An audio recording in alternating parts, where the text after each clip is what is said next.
I want to know who you guys are rooting for in tomorrow night's game between the Mavericks and the Lakers. If it's the Mavericks, type M.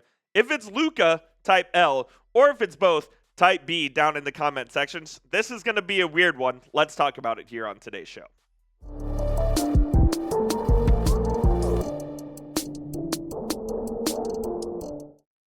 This just doesn't look right. Welcome into Mavericks Today by Chat Sports. I'm Jeffrey Huberstein, and tomorrow is going to be a very, very strange day for us Mavericks fans. The Mavericks will face Luka Doncic for the first time in his NBA career and in our lifetime as that we have known Luka.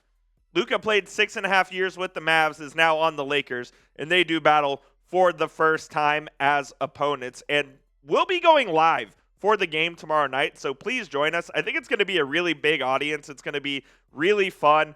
Us Mavs fans watching the game, cheering on Luka, also cheering on the Mavs to victory, hopefully.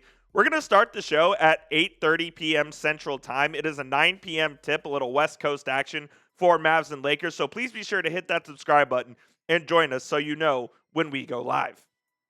My emotions tomorrow are going to be all over the place. I won't know whether to hate Nico Harrison, whether to love Luka, whether to root for the Mavs to win, whether to root for the Mavs to get blown out so Luka can just shove it in the face of the Mavericks front office. I really don't know how I'm going to feel, but what I do know is Luka is going to be ready for this game. He played well against Denver. This was the first good game he had for the Lakers. 32 points, 10 boards, 7 assists, 4 steals, 10 of 22 from the field, and 4 of 9 from 3. And you just knew this was going to happen with Luka. He's rounding into form just in time to face the Dallas Mavericks. He was never not going to be ready for this game.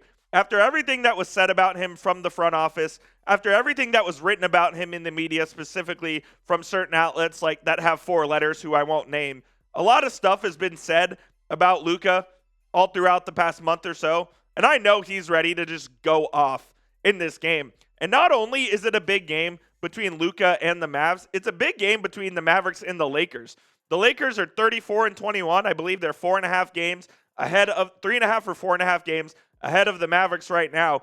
And every game in the Western Conference is absolutely crucial for the Mavs going forward, where they sit at 31-27. Their goal is to get the 6th seed and maybe face the Lakers in the first round of the playoffs. Here's what Kyrie Irving had to say on the game tomorrow. He expects a high-level basketball game outside of the obvious, just being in LA and being Luka's former team. Obviously, the narrative is already written. I don't know what I can add to that. I would love to get into the emotions after the game, but before the game, it's just about having fun and making sure we lock in and have a deep focus. I absolutely agree with Kyrie on that, man. The Mavs need to have a focus regardless of Luka going into this game. He also added Luka's obviously going to have a lot of confidence in this game. He played well last game against the Nuggets, so he's feeling good. We just have to be aware. So the Mavericks know that Luka is going to be ready for this game.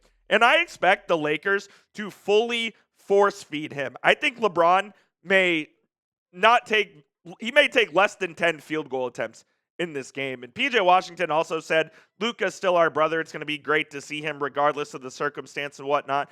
I feel like Luka and the Mavs team had such a tight bond that was really broken and kind of taken away from them by that front office. But the players still respect Luka. They still have mutual admiration for each other. So it'll be fun to see those guys interact again regardless of the game. But the game is going to be absolutely strange, man. Like I said, I really don't know how I'm going to feel about it. I won't know until tip-off how I'm going to feel about it. I'm sure ESPN will have some crazy montage of Luka highlights with the Mavericks before the game, and it's just going to piss me off even more.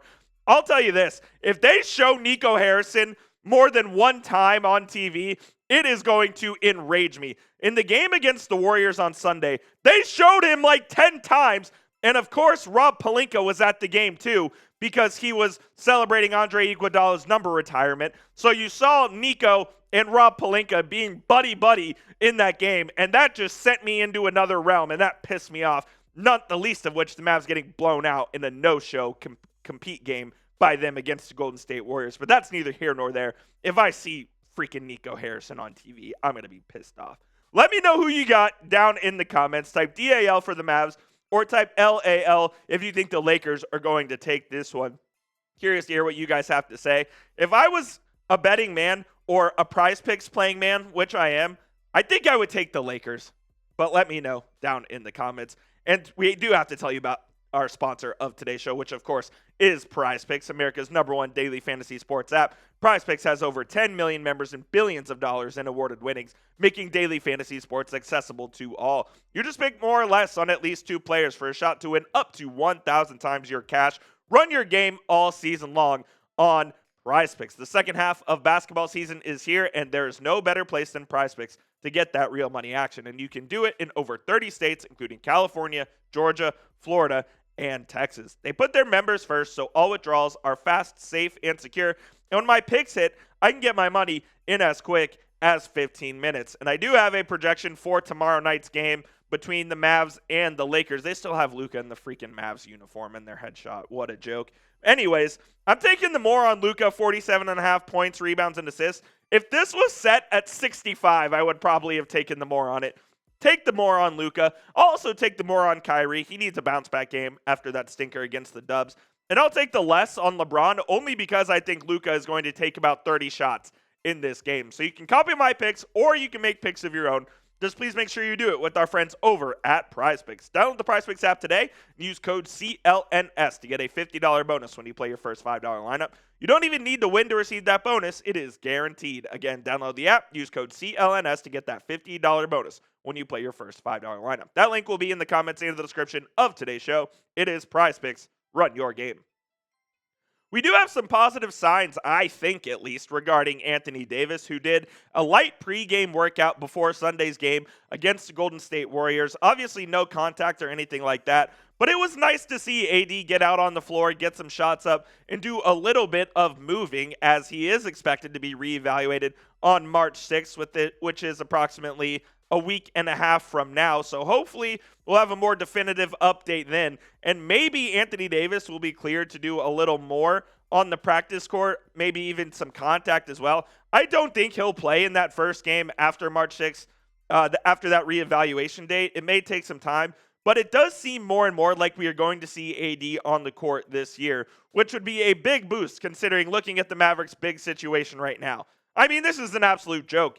Daniel Gafford's out with an MCL sprain until April. Derek Lively has a broken foot. He's going to be out until April. Anthony Davis has the adductor strain. Now, all 3 of those are expected to be, quote-unquote, reevaluated on March 6th, but I think that's just more of they're giving us an update on where they are. I don't think Gafford and Lively are going to be back anywhere near March 6th. Dwight Powell, however, could be back as soon as tomorrow's game against the Lakers. It seemed like he was going to play against the Warriors, but he didn't end up doing so. And then you have Kessler Edwards, who's on a 2-way contract. He's not even really a big, but he's playing de facto big right now. And he is on that 2-way. He's, as we mentioned in yesterday's postgame show, he has played 38 of a 50 possible games, or been active for 38 of a possible 50 games. The Mavericks have 24 games remaining, so they have to use Kessler Edwards' games remaining wisely in order to spread those out over the course of the season. Then you have Kyler Kelly, who just played in garbage time yesterday. He's not anything. And then Moses Brown is on a 10-day contract, which expires, I believe. Let's see, that was Thursday, so 6 days from now. Mavericks currently sit at 31-27, 8th in the Western Conference. And it is rough right now in the front court for the Dallas Mavericks. Make no mistake about it. When you're starting Kessler Edwards, who's a 6'7", 2-way guy, who you did not expect to be a key part of your team whatsoever, and all of a sudden he's having to be thrust right into the spotlight here with the Dallas Mavericks, it's a tough spot to be in. I don't envy Jason Kidd in this spot whatsoever. He's trying to get creative in how he can use those minutes to add up to 48, playing Moses Brown a little bit, playing some PJ Washington at the 5, playing some Omax Prosper at the 5. He's doing the best he can at the moment, but right now it is absolutely tough sledding. Let me know what your concern level is with the Mavs bigs down in the comments. Scale it from 1 to 10.